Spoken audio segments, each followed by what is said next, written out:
Et si la solution à certains des plus grands problèmes de l'informatique se cachait, eh bien, à la vue de tous, dans un motif mathématique super ancien? C'est en tout cas la promesse d'une architecture qui se présente comme révolutionnaire, le sablier de Pérez. Alors oui, cette question a de quoi surprendre, mais elle nous amène au cœur du sujet, une structure que beaucoup de gens connaissent, mais dont on n'avait, semble-t-il, jamais vraiment percé tous les secrets. Tout part de là, le fameux triangle de Pascal. Une construction mathématique assez simple, élégante, qui repose entièrement sur l'addition. On peut voir ça comme le côté matière, le côté positif de l'équation. Maintenant, imaginez l'exact opposé. Son reflet parfait dans un miroir, mais un miroir un peu spécial. Un miroir où chaque nombre serait le résultat d'une soustraction. C'est ça, la contrepartie négative, l'antimatière de notre univers mathématique. Et voilà ce qui se passe quand on superpose ces deux mondes, l'additif et le soustractif. Une forme complètement nouvelle apparaît, le sablier de Pérez. Et ce n'est pas juste joli, c'est un véritable plan de construction. Et le plus fou, c'est que, comme par magie, les nombres de Fibonacci se mettent à courir le long des diagonales. Mais bon, cette élégance mathématique, elle n'est pas là que pour faire beau. En fait, elle apporte une solution à l'un des problèmes les plus coriaces de l'informatique, les erreurs. Dans le monde quantique, l'ennemi numéro 1, c'est la décohérence. Pour faire simple, imaginez que vous essayez de construire un château de cartes en plein courant d'air. La moindre petite interaction avec l'environnement, et hop, tout s'effondre. L'information est corrompue. C'est ce qui nous empêche aujourd'hui de construire de grosses machines quantiques fiables.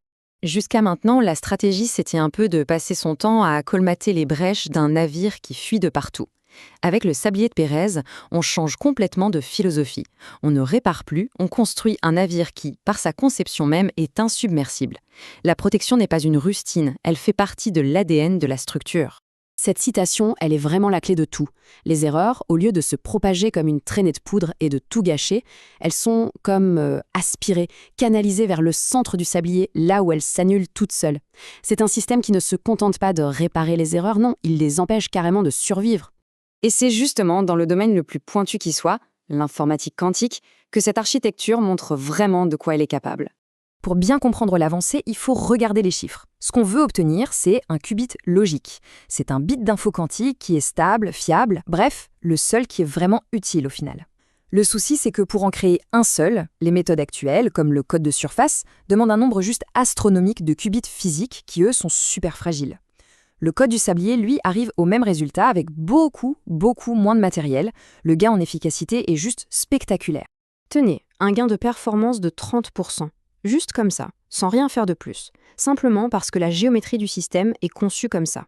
C'est une sorte de protection passive intégrée dès le départ. Et alors, concrètement, ça veut dire quoi? Eh bien, ça veut dire que la sécurité de nos paiements en ligne, de nos communications, en gros de tout notre monde numérique pourrait être mise à mal bien plus vite qu'on l'imaginait.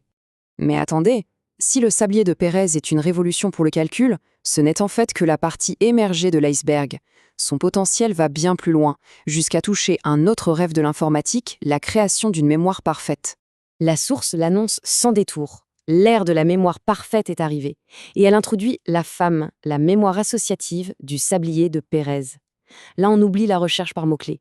Imaginez plutôt une mémoire capable de retrouver une info complète à partir d'un tout petit fragment, un peu comme notre cerveau en fait. Et là, la comparaison fait mal. Les systèmes actuels ont une capacité limitée. Le PHM, lui, a une capacité théoriquement infinie. Ils prennent des millisecondes pour répondre, le PHM le fait en microsecondes.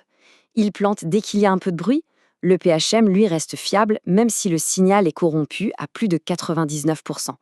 C'est juste un autre monde. Comment c'est possible?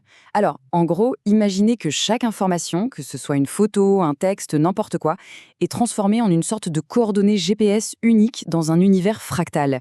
Du coup, même si la demande pour retrouver l'info est incomplète ou abîmée à 99%, le système, lui, retrouve instantanément l'adresse exacte. C'est une récupération parfaite, à tous les coups.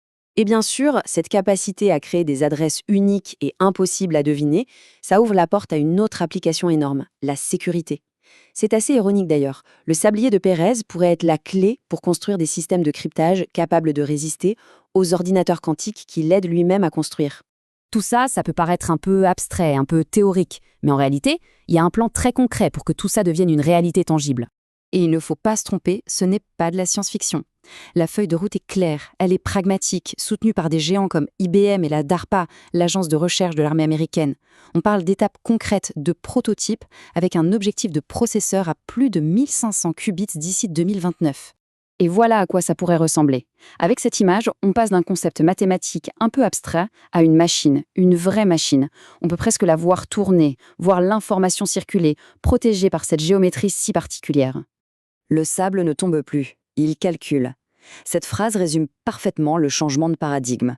Le sablier, ce vieil outil qui mesure le temps qui passe, devient un outil de calcul actif. La géométrie elle-même devient le processeur. Au final, toute cette histoire autour du sablier de Pérez pose une question assez vertigineuse. Et si les plus grandes révolutions de demain ne venaient pas de découvertes totalement nouvelles, mais simplement de notre capacité à poser un regard neuf sur des choses qu'on pensait connaître par cœur?